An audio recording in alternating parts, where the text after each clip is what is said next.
오늘은 사도행전 27장 말씀을 보도록 하겠습니다.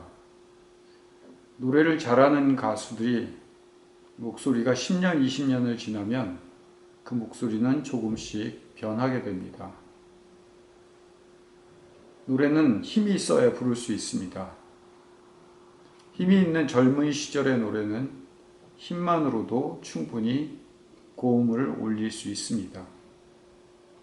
하지만 힘으로 부르는 노래는 목이 금방 쉽니다. 나이가 들어가면서 힘이 점점 빠지고 약해지지만 성대의 근육이 발달하고 호흡하는 방법을 개발하면서 젊었을 때에 비해서 더 세련되고 듣기 좋은 목소리가 됩니다. 힘이 약해졌는데도 말이죠. 우리의 몸에서 소리는 성대가 그 역할을 합니다.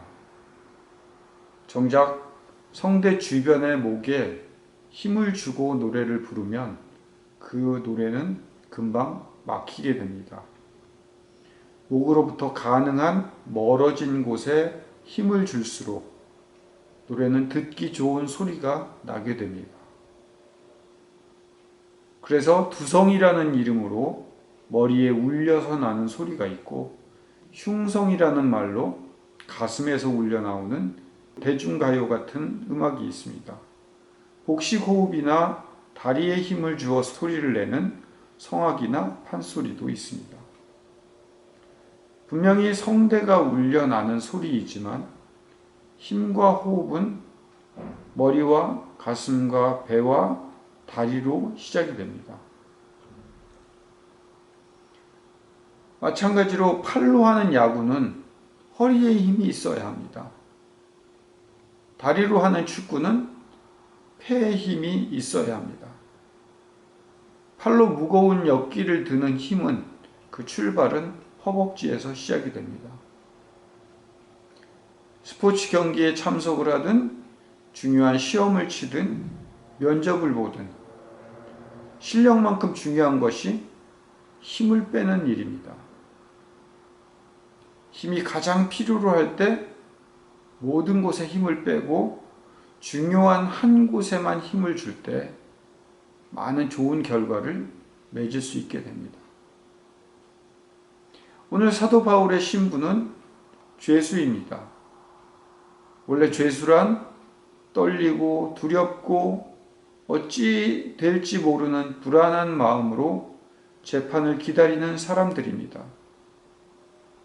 물론 밥이 넘어갈 리도 없고 밤낮으로 생각하는 내용은 재판뿐일 겁니다.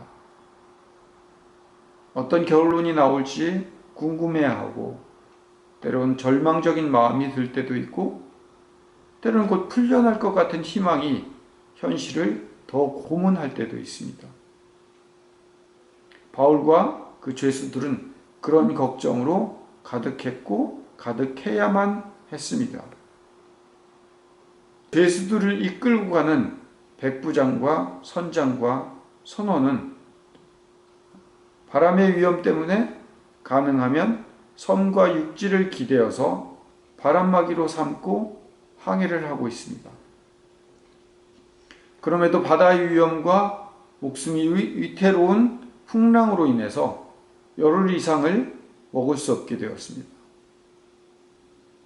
가지고 있던 짐을 하나씩 버리기 시작을 합니다. 처음에는 필요 없는 짐부터 버리기 시작했을 것입니다. 그러다가 배에 필요한 중요한 장비들마저 버리기 시작합니다. 그리고 살아남을 수 있을 희망이 없어져 가고 희미해져 갈 때 배까지 버립니다.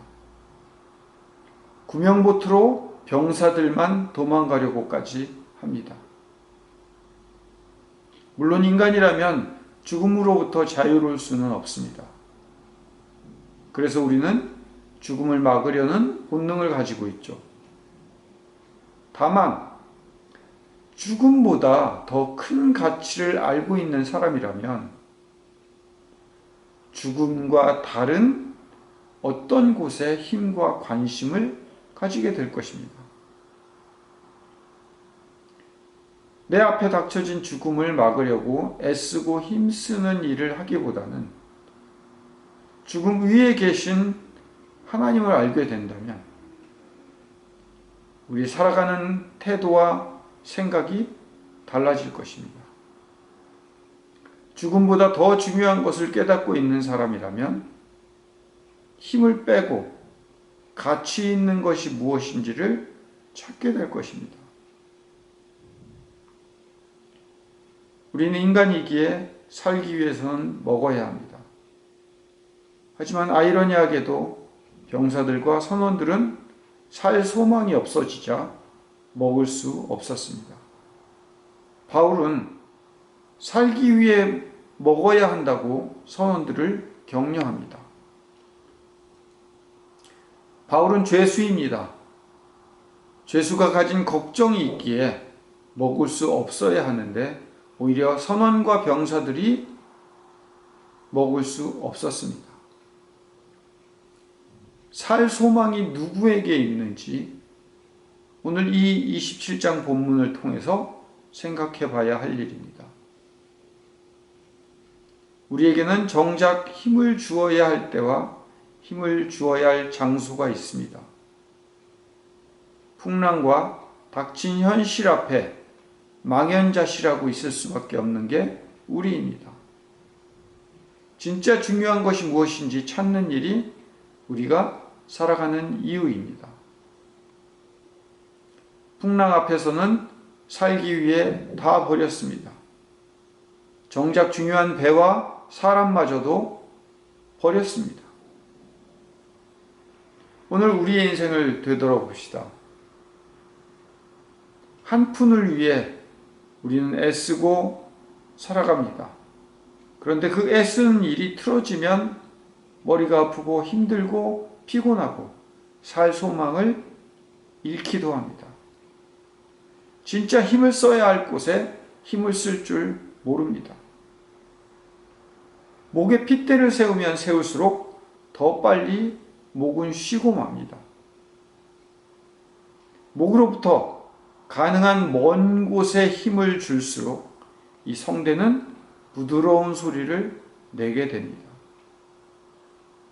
우리의 현실로부터 좀 먼 곳에서부터 바라보고 그 먼 곳에 힘을 줄 알아야 합니다. 다른 말로는 정작 우리가 힘들이고 애써야 할 그곳보다 더 중요한 곳에 힘을 쏟는 것이 우리가 막상 해야 할 일을 성공적으로 이끌 수 있는 지름길이라는 이야기이기도 합니다. 지금 배까지도 버리고 있지 않습니까? 힘을 주어야 할 곳이 어디입니까? 중요한 것이 무엇이고 우리의 최선을 다해야 할 곳이 어떤 것입니까?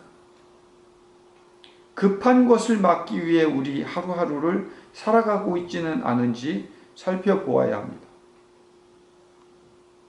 하나님께서는 우리가 필요해서 이 땅에 보내셨습니다. 하나님께서는 사도 바울을 필요로 해서 그 시대, 그 장소에 보냈던 것처럼 말이죠. 사도 바울이 그 폭풍과 그 환난 속에서도 죽지 않았다면 아직 사용되어지지 않고 해야 할 일이 남았던 것입니다. 우리도 아직 사용되지 않았다면 죽을 일이 없습니다. 널빤지와 부서진 배 조각만으로도 무사히 그들은 무트로 나올 수 있었습니다. 배에 있던 장비와 짐은 널빤지와 부서진 배 조각에 비하면 엄청나게 귀한 것입니다. 그리고 아끼는 것들로 가득했을 것입니다. 꼭 필요한 것들이라고 생각하면서 배에 차곡차곡 실었을 겁니다. 하지만 널빤지와 부서진 배 조각마도 못한 것이 되었습니다. 오히려 다 버리는 꼴이 났죠. 우리 인생에 귀하고 소중하다고 착각하고 오늘도 우리 인생의 배에 짐을 싣고 있습니다. 우리 인생의 가장 소중한 것이 무엇입니까? 그것이 정말 우리의 인생의 순간에 중요한 폭풍우와 그 바람들 사이에 널빤지와 부서진 배 조각만도 못한 것이 되지는 않을까요? 풍랑과 바람을 피해 살아나 보려고 의지하는 그 무엇보다도 하나님의 계획과 음성이 우리를 지키고 계신다는 사실에 주목해야 합니다. 우리에게 아직은 살아갈 소망이 있습니다. 해야 할 일이 남아있는 한 죽을 수는 없습니다. 그러기에 오늘 기운내서 밥을 먹어야 할 때입니다. 저와 여러분들이 살아가는 우리의 인생 내내 정말 힘주어야 할 것, 정말 우리가 닥친 그 문제에서 그 문제보다 멀리 떨어진 곳에서 힘을 주어 그 문제를 바라볼 수 있는 하나님의 시각으로 살아갈 수 있는 저와 여러분들이 되시기를 축복합니다. 기도하겠습니다. 사랑의 아버지 하나님, 우리를 살려주심에 감사드립니다. 그러기에 우리에게 닥쳐진 이 환난과 어려움 가운데 밥을 먹을 수 있도록 주님, 우리에게 힘을 허락하여 주시옵소서. 정작 우리가 힘써야 할 곳이 어떤 곳인지, 우리가 마땅히 중요하다고 생각하는 그것이 널빤지만도 못한 것인지 아닌지를 살펴보아 하나님의 뜻이 어디에 있는지를 구분하고 깨달아 살아갈 수 있는 주의 인생 되게 인도하여 주시옵소서. 예수님 이름으로 기도드립니다. 아멘.